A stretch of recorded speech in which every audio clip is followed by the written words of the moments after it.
ತೆರಿಗೆ ಇಲಾಖೆಯ ವಿರುದ್ಧ ವ್ಯಾಪಾರಿಗಳು ಸಮರ ಸಾರ್ತಾ ಇದ್ದಾರೆ.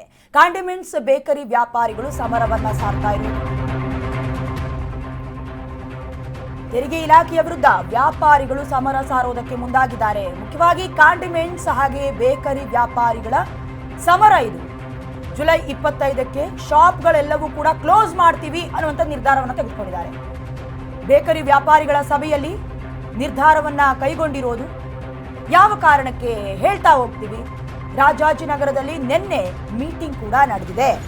ನೀವು ಟ್ಯಾಕ್ಸ್ ಅಂತ ಬಂದಾಗ ಕೇವಲ ಕೇಂದ್ರ ಸರ್ಕಾರಕ್ಕೆ ಮಾತ್ರ ಬೊಟ್ಟು ಮಾಡಿ ತೋರಿಸುವ ರಾಜ್ಯ ಸರ್ಕಾರ ಈ ವಿಚಾರದಲ್ಲಿ ಯಾವ ರೀತಿ ನೀವು ಸ್ಪಷ್ಟನೆಯನ್ನ ಕೊಡ್ತೀರಿ ಅನ್ನೋದು ಮಾತ್ರ ನಮಗೆ ಪ್ರಶ್ನೆಯಾಗಿ ಕಾಡುತ್ತೆ. ಯಾಕಂತ ಹೇಳಿದ್ರೆ ಈಗಾಗಲೇ ಕಾಂಡಿಮೆಂಟ್ಸ್ ಸೇರಿದಂತೆ ಬೇಕರಿ ವ್ಯಾಪಾರಿಗಳು ಸಮರ ಸಾರ್ತಾ ಇರೋದು ಯಾಕೆ, ಅದರ ಜೊತೆಗೆ ಜುಲೈ 25ನೇ ತಾರೀಕಿಗೆ ಶಾಪ್ಗಳೆಲ್ಲವನ್ನ ಕ್ಲೋಸ್ ಮಾಡ್ತೀವಿ ಅಂತ ನಿರ್ಧಾರವನ್ನ ಕೈಗೊಂಡಿರೋದು ಯಾಕೆ ಹೇಳ್ತೀವಿ. ದೃಶ್ಯಾವಳಿಗಳಲ್ಲಿ ಗಮನಿಸ್ತಾ ಇದ್ದೀರಾ, ಈಗಾಗಲೇ ಜುಲೈ 25ನೇ ತಾರೀಕಿಗೆ ನಾವು ಬೇಕರಿಗಳನ್ನ ಕಾಂಡಿಮೆಂಟ್ಸ್ಗಳನ್ನ ಓಪನ್ ಮಾಡೋದಿಲ್ಲ ಅನ್ನುವಂತಹ ನಿರ್ಧಾರಕ್ಕೆ ಬಂದಿದ್ದಾರೆ. ರಾಜಾಜಿನಗರದ ಖಾಸಗಿ ಹೋಟೆಲ್ನಲ್ಲಿ ನಿನ್ನೆ ಸಭೆ ಕೂಡ ನಡೆದಿದೆ. ಕೆಲವೊಂದಷ್ಟು ದೋಷಾರೋಪ ರಾಜ್ಯ ಸರ್ಕಾರದ ಹೆಗಲ ಮೇಲೂ ಕೂಡ ಇದೆ. ಯಾಕಂತ ಹೇಳಿದ್ರೆ ಕೆಲವೊಂದಷ್ಟು ತಪ್ಪುಗಳಾಗಿದೆ, ಅದನ್ನ ಸರಿ ಮಾಡ್ಕೊಳ್ಬೇಕು. ಏಕಾಏಕಿ ಬಂದು ಇಷ್ಟು ಟ್ಯಾಕ್ಸ್ ಕಟ್ಟಿ ಅಷ್ಟು ಟ್ಯಾಕ್ಸ್ ಕಟ್ಟಿ ಅಂತ ಹೇಳೋದಕ್ಕೆ ಬರೋದಿಲ್ಲ, ಗಡುವು ಕೊಡಬೇಕಾಗತ್ತೆ.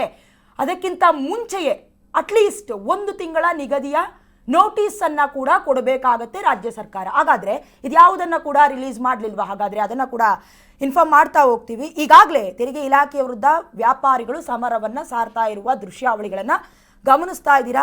ಮುಂದಿನ ದಿನದಲ್ಲಿ ರಾಜ್ಯ ಸರ್ಕಾರದ ವಿರುದ್ಧ ಪದೇ ಪದೇ ಆರೋಪಗಳ ಪಟ್ಟಿ ಉದ್ದವಾಗ್ತಾನೆ ಹೋಗ್ತಾ ಇದೆ. ಒಂದು ಕಡೆ ಸಾರಿಗೆ ನೌಕರರಿಗೆ ವೇತನವನ್ನ ಕೂಡ ಕೊಡೋದಕ್ಕೆ ಸಾಧ್ಯವಾಗದೇ ಇರುವಂಥ ಪರಿಸ್ಥಿತಿ, ಮತ್ತೊಂದು ಕಡೆ ಟ್ಯಾಕ್ಸ್ನ ಮೂಲಕ ಎಲ್ಲವನ್ನ ಕ್ಲಿಯರ್ ಮಾಡ್ಕೊಬಿಟ್ಟು ಆ ಹಣವನ್ನು ಹೊಂದಿಕೆ ಮಾಡುವಂಥ ಏನಾದರೂ ದಿಟ್ಟ ನಿರ್ಧಾರವನ್ನ ತೆಗೆದುಕೊಂಡ್ಬಿಟ್ಟಿದೆಯಾ ರಾಜ್ಯ ಸರ್ಕಾರ? ಈ ಪ್ರಶ್ನೆಗಳು ಕೂಡ ಕಾಡ್ತವೆ. ಯಾಕಂದ್ರೆ ಯಾವುದೇ ನೋಟಿಸ್ ಅನ್ನ ಕೊಡದೆ ತೆಗೆದುಕೊಂಡಂತಹ ನಿರ್ಧಾರ ರಾಜ್ಯ ಸರ್ಕಾರದಿದು. ಕಾರ್ಮಿಕ ಪರಿಷತ್ ಅಂದಾಜು ಹಾಗೆ ಹೇಳೋದು ಸ್ವಲ್ಪ ಕಷ್ಟ ಆಗ್ತದೆ. ಬಟ್ ಇದು 60-65 ಸಾವಿರ ಅಂತೂ ಫಿಕ್ಸ್ ಇದೆ ಇಲ್ಲಿ ನಮ್ಮ ಬೆಂಗಳೂರಿನಲ್ಲಿ. ಅದು ಟೋಟಲ್ ಹಾಕಿರೋದು ತಪ್ಪಾಗ್ಬೋದಾ ಅಂತ ನೋಡಿ ಇದು ಮಾಡಿ. ಬಟ್ ನಮಗೀಗ 45ರಿಂದ 50 ಸಾವಿರ ನಮ್ದು ಈಗ ರಿಜಿಸ್ಟ್ರೇಷನ್ ಆಗಿದೆ ನಮ್ಮಲ್ಲಿ, ಕಾರ್ಮಿಕ ಪರಿಷತ್ ರಿಜಿಸ್ಟ್ರೇಷನ್. ಅಂದಾಜು ಹಾಗೆ ಹೇಳೋದು ಸ್ವಲ್ಪ ಕಷ್ಟ ಆಗ್ತದೆ. ಬಟ್ ಇದು ಸಾವಿರಾರು ಕಾಂಡಿಮೆಂಟ್ಸ್ಗಳಿಗೆ ರಾಜ್ಯ ಸರ್ಕಾರ ಈಗಾಗಲೇ ನೋಟಿಸ್ ಕೊಟ್ಟಿದೆ. ಟ್ಯಾಕ್ಸ್ ಕಟ್ಟುವಂತೆ ತೆರಿಗೆ ಇಲಾಖೆ ನೋಟಿಸ್ ಕೊಟ್ಟಿದೆ. ಸಾವಿರಾರು ಕಾಂಡಿಮೆಂಟ್ಸ್ಗಳಿಗೆ ನೋಟಿಸ್ ಅನ್ನ ಈಗಾಗಲೇ ತೆರಿಗೆ ಇಲಾಖೆ ನೀಡಿದೆ. ಟ್ಯಾಕ್ಸ್ ಕಟ್ಟಿ ಅಂತ ದುಂಬಾಲು ಬೀಳ್ತಾ ಇದೆ. ಅದರಲ್ಲೂ ಕೂಡ ಜುಲೈ 21ರ ಒಳಗೆ ಟ್ಯಾಕ್ಸ್ ಹಣ ಪಾವತಿಗೆ ಆಗ್ರಹಿಸ್ತಾ ಇರೋದು ತೆರಿಗೆ ಇಲಾಖೆ. ಇಫ್ ಇನ್ ಕೇಸ್ ತೆರಿಗೆಯನ್ನ ಕಟ್ಟದಿದ್ರೆ ಖಾತೆಯನ್ನ ಜಪ್ತಿ ಮಾಡ್ಕೊಳ್ತೀವಿ ಅಥವಾ ಶಾಪ್ ಅನ್ನೇ ಕ್ಲೋಸ್ ಮಾಡ್ತೀವಿ ಅನ್ನುವಂತ ಬೆದರಿಕೆಯನ್ನು ಹೊಡ್ತಾ ಇದ್ದಾರೆ. ತೆರಿಗೆ ನೋಟಿಸ್ ಬೆನ್ನಲ್ಲೇ ರಾಜ್ಯ ಸರ್ಕಾರಕ್ಕೆ ಗಡುವನ್ನ ಕೂಡ ಕೊಟ್ಟಿದ್ದಾರೆ. ಜುಲೈ 24ರವರೆಗೂ ಗಡುವನ್ನ ನೀಡಿರೋದು ವ್ಯಾಪಾರಿಗಳು. ತೆರಿಗೆ ಸಮಸ್ಯೆ ಬಗೆಹರಿಸಬೇಕು ಅಂತ ವ್ಯಾಪಾರಿಗಳು ಆಗ್ರಹಿಸ್ತಾ ಇದ್ದಾರೆ. ಅಷ್ಟರೊಳಗೆ ನೋಟಿಸ್ ವಾಪಸ್ ಪಡೆಯೋದಕ್ಕೆ ಒತ್ತಾಯಗಳು ಕೂಡ ಕೇಳಿಬರ್ತಾರೆ.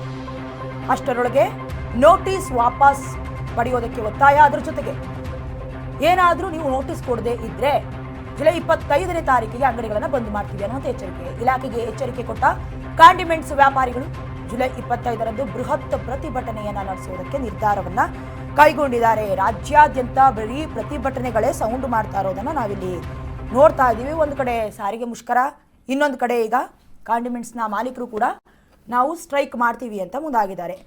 ಇನ್ನು 21ನೇ ತಾರೀಕಿನೊಳಗೆ ಟ್ಯಾಕ್ಸ್ ಕಟ್ಟಬೇಕು ಅಂತ ತೆರಿಗೆ ಇಲಾಖೆಯವರು, ಮತ್ತೊಂದು ಕಡೆ ಸರ್ಕಾರಕ್ಕೆ ಜುಲೈ 24ಕ್ಕೆ ಗಡುವು ಕೊಟ್ಟಿದ್ದಾರೆ ಮಾಲೀಕರು.